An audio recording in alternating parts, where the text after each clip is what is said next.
పండుగ జరుగుతున్నటువంటి సందర్భంలో పండుగను కూడా పక్కన పెట్టి వైఎస్ఆర్ కుటుంబంలో జరిగినటువంటి కొన్ని పరిణామాలు ప్రత్యేకంగా ఈరోజు షర్మిలా గారు ఇచ్చినటువంటి స్టేట్మెంట్కు ఈరోజు సమాధానం ఇవ్వకుండా ఉంటే మరీ జాప్యం అవుతుందనేటువంటి దాన్ని అర్థం చేసుకొని ఈరోజు ఈ ప్రెస్ మీట్ పెట్టవలసినటువంటి పరిస్థితి వచ్చింది. నిన్న షర్మిలా గారు అనేక ఆరోపణలు జగన్మోహన్ రెడ్డి గారి మీద అదే రకంగా అవినాష్ రెడ్డి గారి మీద చేయడం, దాంట్లో కూడా ఆయన మాట్లాడుతూ ప్రతి సందర్భంలో అవినాష్ రెడ్డి గారిని జగన్మోహన్ రెడ్డి గారిని తప్పులు పెడుతూ మీ చేతిలో మీడియా ఉందని చెప్పి మీ చేతిలో పత్రికలు ఉన్నాయని చెప్పి ఇష్టానుసారం మీరు మా మీద అద్భుతాలు చెప్తారనేటువంటి విషయం మాట్లాడింది. ఈ సందర్భంగా షర్మిలా గారికి గుర్తు చేస్తున్నా, ఈరోజు ఈనాడు పేపర్ చూడు, ఈరోజు ఆంధ్రజ్యోతి పేపర్ చూడు, ఏ రోజు నువ్వు కన్స్ట్రక్టివ్ గా మాట్లాడేటువంటి విధానాలకు ఎప్పుడు కూడా కవరేజ్ ఇవ్వరు. ఇప్పటికీ దాదాపు ఈ సోదరీమణులిద్దరికి మన సునీతమ్మ కావచ్చు లేకుంటే షర్మిలమ్మ కావచ్చు అనేక సందర్భాల్లో హెడ్లైన్స్ లో ఫ్రంట్ పేజీలో ఆంధ్రజ్యోతిలో గాని ఈనాడులో గాని ఎప్పుడు ప్రకటన వచ్చినా కూడా జగన్మోహన్ రెడ్డి గారి ఇమేజ్ను డ్యామేజ్ చేయడం కోసం, అవినాష్ రెడ్డి గారి ఇమేజ్ను డ్యామేజ్ చేయడం కోసం వివేకానంద రెడ్డి హత్యను వాళ్ళకు ఆపాదిస్తూ చేసేటువంటి ప్రకటనలు తప్ప ఏమైనా ఉన్నాయా అని చెప్పి ఈ సందర్భంగా నేను ప్రశ్నిస్తున్నా. ఏమమ్మా షర్మిలమ్మ, నువ్వు చెప్పు, ఇప్పుడు పత్రికలు నీ పక్కన ఉన్నాయా, పత్రికలు జగన్మోహన్ రెడ్డి వైపు ఉన్నాయా, లేకుంటే వైఎస్ఆర్ కాంగ్రెస్ పార్టీ వైపు ఉన్నాయా? ఇప్పటికీ కొన్ని వందల సార్లు ఈనాడు పేపర్లో హెడ్లైన్స్, ఆంధ్రజ్యోతిలో హెడ్లైన్స్, మీకు కావాల్సినటువంటి ఏబిఎన్ ఆంధ్రజ్యోతిలో TV5లో ప్రత్యేకమైనటువంటి ప్రసారాలన్నీ మీ ప్రెస్ మీట్ పెడితే వస్తాయి. ఎప్పుడు వస్తాయి? రాజశేఖర రెడ్డి గారి తనయుడు జగన్మోహన్ రెడ్డి గారు మీరు ఎప్పుడు విమర్శిస్తారో వీళ్ళందరూ కూడా పెద్ద ఎత్తున వచ్చి నీ ప్రచారానికి జగన్మోహన్ రెడ్డిని ఆయన ఇమేజ్ను మసకబారే దానికోసం ప్రయత్నాలు చేస్తున్నారు తప్పితే నువ్వు ఒక Congress party president, Congress party president గా నువ్వు చేసేటువంటి ఏ కార్యక్రమాలైనా వీళ్ళ దగ్గర నుంచి నీకు సపోర్ట్ వచ్చిందా? ఈరోజు షర్మిలమ్మ గారు ఈరోజు ఆలోచన చేయాలా. కాబట్టి తప్పుడు ప్రచారాలను తప్పుడు మాటలను మానుకోవాలని చెప్పి ఈ సందర్భంగా షర్మిలమ్మ గారికి చెప్తున్నా. ముఖ్యంగా ఆమె చేసేటువంటి అభియోగాలు ఏ చెల్లెలకు కూడా ఇటువంటి అన్న దొరకకూడదు అని చెప్పి మాట్లాడడం జరిగింది. నేను అడుగుతున్నాను షర్మిలమ్మ గారిని, అమ్మా ఏం తక్కువ చేశాడమ్మా మీ అన్న నీకు? నువ్వేదో మాట్లాడితే విల్లు మా తండ్రి రాసినటువంటి విల్లు అని చెప్తావు. మీ తండ్రి విల్లు రాస్తే మీ తండ్రి విల్లు ఆయన సంపాదించినటువంటి ఆస్తుల మీద ఉంటుంది తప్పితే మీ సోదరుడు సంపాదించినటువంటి ఆస్తుల మీద విల్లు రాసేటువంటి అవకాశం ఎక్కడికైనా తండ్రికి ఉంటుందా? ఒకసారి ఆలోచన చేసి చెప్పాలా. ఎందుకంటే మేమందరం కూడా ఈ సమాజంలో బతుకుతున్నాం. మాకు అక్క చెల్లెళ్ళు ఉండారు, మాకు కూడా కుటుంబాలు ఉన్నాయి, మాకు కూడా అంత ఇంత చట్టాలు తెలుసు. రాజశేఖర రెడ్డి గారి ద్వారా ఏదైనా ఆస్తి సంపాదించుంటే ఆ ఆస్తిలో నీకు రావాల్సినటువంటి వాటా వచ్చిందా లేదా అనేటువంటి విషయం ఈరోజు నువ్వు సమాధానం చెప్పాల్సినటువంటి అవసరం ఉంది. నీకు 1995లో నీకు వివాహం అయింది.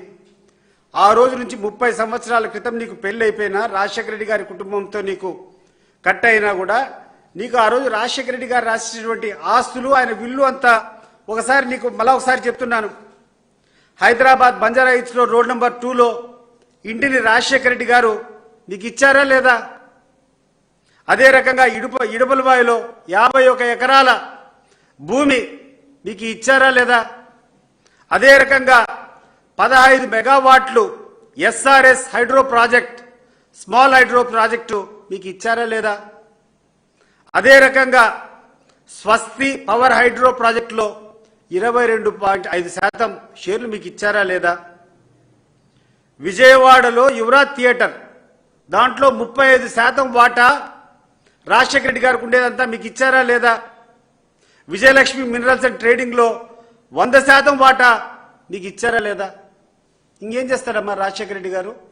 కొడుకును పక్కన పెట్టి కొడుకు కంటే అత్యధికంగా ఆయనకు సంక్రమించినటువంటి ఆస్తులు కానీ ఆయన సంపాదించినటువంటి ఆస్తులు కానీ అత్యధికంగా నీకే ఇచ్చారు. దానికి పాపం జగన్మోహన్ రెడ్డి ఏ రోజు కూడా అబ్జెక్ట్ చేయలే. సరే చెల్లెలకి ఇస్తే ఇవ్వనీలే, నేను నా సంపాదన నేను సంపాదించుకుంటా అని చెప్పి ఆయన పెళ్లి అయిన తర్వాత ఆయన కష్టంతో ఆయన యుక్తితో ఆయన మేధస్సుతో ఆయన సంపాదించినటువంటి ఆస్తి నీకు వాటా కావాలని చెప్పి కోరుకుంటున్నావు.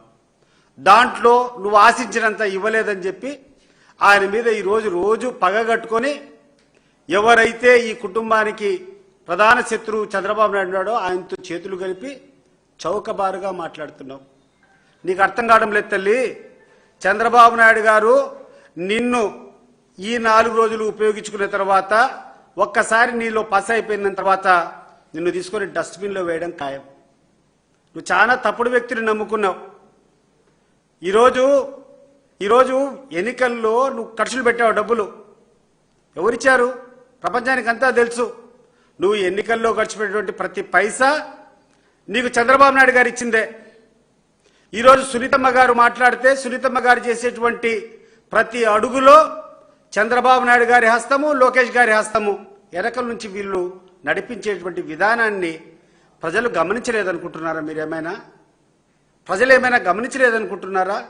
ఇప్పటికైనా దయచేసి స్పష్టి చెప్పండి. ఈ చౌకబారు రాజకీయాలకి, ఈ చౌకబారు విధానానికి దయచేసి స్వస్తి పలకాలని చెప్పి ఇద్దరు సోదరిమణులను సునీతమ్మని కానీ లేకుంటే షర్మిలమ్మ కానీ చేతులెత్తి జోడించి మిమ్మల్ని కోరుకుంటున్నాను. మీరు ఎంత దూరం జగన్మోహన్ రెడ్డి గారిని అప్రతిష్ట పాలు చేయాలని ప్రయత్నం చేస్తే ప్రజల దృష్టిలో మీరు అంత భయంకరంగా మీకు చెడ్డ పేరు వస్తుంది. గుర్తుపెట్టుకో. ఇప్పుడే అనరాని మాటలు మీ చెవులు చేరుతున్నాయో లేదో కానీ ఎక్కడ కామన్ పర్సన్స్ ఉన్నా కూడా ప్రతి ఒక్కరూ మాట్లాడుకునేటువంటి విధానం ఏంటంటే ఇటువంటి పనికి మాలినటువంటి సోదరి మాకు ఉండకూడదు. జగన్మోహన్ రెడ్డికి ఉన్నటువంటి పనికిరాని సోదరి లాంటి సోదరులు మాకొద్దు, సోదరి మనులు మాకొద్దు అని చెప్పి ఈరోజు ఆంధ్ర రాష్ట్రం అంతా వెనకాల గుసగుసలాడుకుంటారు. అది నీ చెవుకు చేరిందో లేదో నాకు అర్థం కావడంలే. నువ్వు ఏ రోజు మాట్లాడినా నువ్వు PCC president, Pradesh Congress president అంటే కాంగ్రెస్ పార్టీ యొక్క గలం విప్పాల్సినటువంటి వ్యక్తివి, కాంగ్రెస్ పార్టీ యొక్క ఆశయాలను ప్రజల్లోకి తీసుకోవాల్సినటువంటి వ్యక్తివి. కానీ నువ్వు చేస్తుండేదేదమ్మా, you have become a mouthpiece of Chandrababu Naidu and Lokesh. ఏ రోజైతే చంద్రబాబు నాయుడు డిఫెన్సివ్లో పడిపోతాడో, ఏ రోజైతే రాజకీయంగా చంద్రబాబు నాయుడు మాట్లాడలేని పరిస్థితి వస్తుందో ఆ రోజు నిన్ను వాడుకోవడం, నిన్నో లేకుండా ఉంటే సునీతమ్మనో వాడుకోవడం, హెడ్లైన్స్లో ఆంధ్రజ్యోతి లేకుండా ఉంటే Eenadu paper, ABN Andhrajyothi, TV5, ETV ప్రధానంగా బురద జల్లేటువంటి కార్యక్రమం. మహాభారతంలో చదివినాం, భీష్ముని చంపాలంటే అంత గొప్ప వ్యక్తిని చంపాలంటే ఎవరి చేత కాల, దానికోసం ఆయన చంపేదానికోసము అర్జునుడు ఒక వ్యక్తిని, నేను చెప్పకూడదు ఆ పేరు, తీసుకొని వచ్చి పక్కన పెట్టుకున్నాడు. అట్లా చంద్రబాబు నాయుడు గారు కూడా ఈరోజు యుద్ధం చేయలేక జగన్మోహన్ రెడ్డితో మీ యొక్క బొమ్మలను పక్కన పెట్టుకొని మీరైతే ఆయన ఏమనని చెప్పి ఈరోజు ఈ రకమైనటువంటి పరిస్థితులు వస్తున్నాయి. అది మీరు గమనిస్తున్నారో లేదో. మీరు చేసేటువంటి ఆరోపణలు ప్రధానంగా వివేకానంద రెడ్డి హత్య గురించి మీరు మాట్లాడారు. వివేకానంద రెడ్డి గారి హత్యలో ప్రధానమైనటువంటి లీడ్ కానీ ప్రధానంగా ఉన్నటువంటి కథ ఏంటంటే దస్తగిరి అనేటువంటి వ్యక్తి వైఎస్ వివేకానంద రెడ్డి గారిని హత్య చేశారు. మా ప్రాంతంలో కానీ మా జిల్లాలో కానీ వివేకానంద రెడ్డి గారికి ఒక ప్రత్యేక స్థానం ఉంది. ప్రజానాయకుడు ఆయన. సామాన్య మానవుడు ఎవరైనా పోయి కష్టం ఉంటే కూడా ఒక చిన్న వ్యక్తికి సైతం ఎంత చిన్న ఆఫీస్కైనా పోయి ఆయనకు న్యాయం జరిగేదానికి ప్రయత్నం చేసేటువంటి ప్రజానాయకుడు. ఆ నాయకుడు చనిపోవడం మా అందరికి కూడా బాధాకరం. నేను అప్పుడు తెలుగుదేశంలో ఉండి అప్పుడు ఆయనతో విభేదించినా, ఈరోజు నేను వైఎస్ఆర్ కాంగ్రెస్లో పార్టీలో ఉండి జగన్మోహన్ రెడ్డి గారికి అత్యంత సన్నిహితంగా ఉన్న వైఎస్ వివేకానంద రెడ్డి గారంటే ఒక ప్రజానాయకుడిగా మా గుండెల్లో చెరగని ముద్ర ఉంది. కానీ మీకు తెలియనటువంటి విషయము, మా ప్రాంతంలో తెలిసినటువంటి విషయము, వివేకానంద రెడ్డి గారికి కూడా ఎన్నో వీక్నెస్లు ఉన్నాయి. ఆ వీక్నెస్లు బయటపడకూడదు. అంత గొప్ప వ్యక్తికి ఆయన బతికిన బతుక్కు, ఆయన చేసినటువంటి సేవలకు ఆయనలో ఉన్నటువంటి వీక్నెస్లు బయటపడితే ఆయన ఇమేజ్ మసకబారుతుంది. ఆయన ప్రజలలో ఆయన యొక్క ఇమేజ్ పలచన పడకూడదు అని చెప్పి ఎన్ని సందర్భాల్లో కూడా కాంప్రమైజ్ అయిపోయి ఇప్పుడు కూడా ఆయన విమర్శించేటువంటి పరిస్థితులు మేము చేయలే. అన్నిటికంటే ముఖ్యంగా జగన్మోహన్ రెడ్డి గారు ఒక్కరోజు కూడా వాళ్ళ చిన్నానంటే గుండెల్లో పెట్టుకొని మా చిన్నాన అని చెప్పి ఆ చిన్నాన ఇమేజ్కు ఎటువంటి డ్యామేజ్ జరగకుండా కాపాడేటువంటి వ్యక్తి. రెండో వ్యక్తి అవినాష్ రెడ్డి గారు. ఈరోజు ప్రెస్ మీట్ పెట్టినా ఎక్కడ మాట్లాడినా ఎంత హుందాగా మాట్లాడతాడంటే సునీతక్క అంటాడు, వివేక పెద్దనాన్న అంటాడు. ఇంత గౌరవంగా వాళ్ళు మీ నాన్నకు విలువ ఇస్తే మీ నాన్న చేసేటువంటి వివేకానంద రెడ్డి గారు చేసేటువంటి వీక్నెస్లు బయటపడకూడదని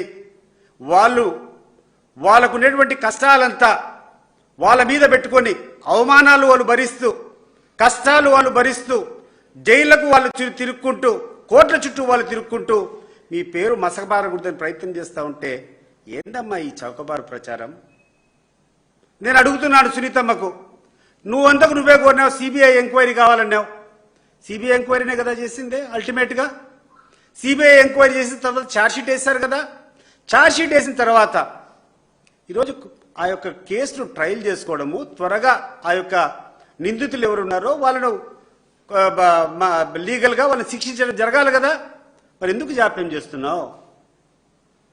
ఎందుకు నువ్వు ఈరోజు రకరకాల పిటిషన్లు వేసుకొని సుప్రీంకోర్టుకు పోయి ఈ కేసు జరగకుండా ఎందుకు నువ్వు అడ్డుకుంటున్నావు అని చెప్పి నేను సునీత గారిని అడుగుతున్నాను. ఈరోజు ఎవరో వేసేటువంటి విచారణ అధికారి కాదు, నువ్వు ప్రత్యక్షంగా నువ్వు సుప్రీంకోర్టుకు పోయి తెచ్చుకున్న ఒక ఆర్డరు. మా తండ్రి చనిపోయినటువంటి విషయాన్ని సిబిఐ ద్వారానే ఎంక్వైరీ జరగాలని చెప్పి నువ్వు కోరిన పిమ్మట సిబిఐనే ఎంక్వైరీ చేసింది. సిబిఐ కూర్చొని ఛార్జ్షీట్ దాఖలు చేసింది. దాఖలు చేసిన తర్వాత నీకేం అబ్జెక్షన్స్ అమ్మా? కోర్టుకు పోతావు, నువ్వు సుప్రీంకోర్టుకు మళ్ళా పోతావు. పోయి నువ్వు అడిగే అభ్యర్థన ఏంటంటే ఇంకా లోతైన అధ్యయనం చేయాలి. తల్లి ఎంత లోతుగా అధ్యయనం చేస్తే నీ తండ్రికి అంత అపకీర్తి వస్తుందమ్మా. నీకు అర్థం కావడం లేదు. ఎంత లోతుగా అధ్యయనం చేస్తే అంత పాపం ఆ నాయకునికి, ఆ ప్రజానాయకునికి అప్రతిష్ట పాలు చేస్తావు నువ్వు. నీకు అర్థం అవుతుందో లేదో ఒకసారి గుర్తుపెట్టుకో. ఈరోజు ప్రధానంగా ఈ యొక్క కేసు సంబంధించి ఫస్ట్ టెస్ట్ మనీ ఏదన్నా ఉందంటే ఆ యొక్క వివేకానంద రెడ్డి హత్యలో పాల్పంచుకునేటువంటి దస్తగిరి ఇచ్చినటువంటి వాంగ్మూలం. ఈ దస్తగిరి ఇచ్చినటువంటి వాంగ్మూలం దయచేసి అందరికీ నేను సర్క్యులేట్ చేస్తాను. ఇది పబ్లిక్ డొమైన్లో కూడా ఉంది. దస్తగిరి ఏమని ఇచ్చాడమ్మా? ఎక్కడన్నా అవినాష్ రెడ్డి చెప్పాడని ఎక్కడన్నా ఉందా? దీంట్లో క్లియర్గా దీంట్లో ఎర్రగంగిరెడ్డి అనేటువంటి వ్యక్తి ఎవరైతే 24 గంటలు వివేకానంద రెడ్డి గారికి నీడగా ఉన్నారో ఆ వ్యక్తి ఒక ల్యాండ్ డీల్, ఒక భూమికి సంబంధించినటువంటి ఒక తగాదా బెంగళూరులో సాల్వ్ చేయను పోయినామని, దాంట్లో ఏదో డబ్బులు వచ్చిందని, ఆ డబ్బులు పంపకంలో ఎర్రగంగిరెడ్డికి వివేకానంద రెడ్డికి మనస్పర్ధాలు వచ్చాయని చెప్పి ఈ స్టేట్మెంట్ దస్తగిరిచ్చినటువంటి స్టేట్మెంట్. ఇది వాస్తవం కాదా? ఎర్రగంగిరెడ్డికి మీ తండ్రి వివేకానంద రెడ్డి గారికి ఈ విషయం బయటకు వస్తే ఎవరికమ్మా ప్రతిష్ట? ఎవరో ఆస్తుల మీద పోయి ల్యాండ్ సెటిల్మెంట్, ల్యాండ్ డీల్ చేయాలని చెప్పి వివేకానంద రెడ్డి పోయినాడంటే ఎవరికి తల్లి ఆ ప్రతిష్ట? ఇది కాదా ఉండేది దీంట్లో? అది వదిలిపెడదాం. నెక్స్ట్ రెండవది, మీరు మాట్లాడేటప్పుడు ఈ దస్తగిరి ఇచ్చినటువంటి స్టేట్మెంట్లో యాదంతి Sunil Yadav hit on the genitals area of YS Vivekananda Reddy sir with his right leg and said, మా అమ్మని అడుగుతావారా డాష్ డాష్, మా అమ్మని అడుగుతావారా అని చెప్పి ఆ సునీల్ యాదవ్ వివేకానంద రెడ్డిని తన్ని ఆయన మీద జెంటిల్స్ మీద, అంటే మీకు తెలిసిట్టది మర్మాయువుల మీద కొట్టినట్టు, గొడ్డలతో కొట్టినట్టు. దాన్ని బట్టి ఏమని అర్థమవుతుందమ్మా? ఈ విషయాలన్నీ జనం లేకపోతే ఎవరికమ్మా డ్యామేజ్ అయ్యేది? ఇది ఎవరన్నా మేమిచ్చినటువంటి స్టేట్మెంటా? నువ్వు కాపాడుకుంటున్నావే, మీ దస్తగిరి ఇచ్చినటువంటి స్టేట్మెంట్ కదా ఇది. ఎందుకు ఆ కోణంలో మీరు ఆలోచన చేయరు? ఈరోజు ఒక పరస్త్రీని కోరుకున్నాడు వివేకానంద రెడ్డి గారు, పరస్త్రీలతో ఆయన ఎక్కువ గడుపుతాడనేటువంటి ఒక ప్రచారం జరిగేదానికి మీరు చేసేటువంటి పనులు కాదా కారణము? చనిపోయిన వ్యక్తి చనిపోయినాడు, లోతైన అధ్యయనం చేస్తే ఇవే బయటికి వచ్చేది. అన్నిటికంటే ముఖ్యంగా ఈ యొక్క విషయం జరిగేటప్పుడు at this time Gajjala Umashankar Reddy and Sunil Yadav started searching for some papers. అంటే వివేకానంద రెడ్డి గారిని చంపేటువంటి సమయంలో ఆయన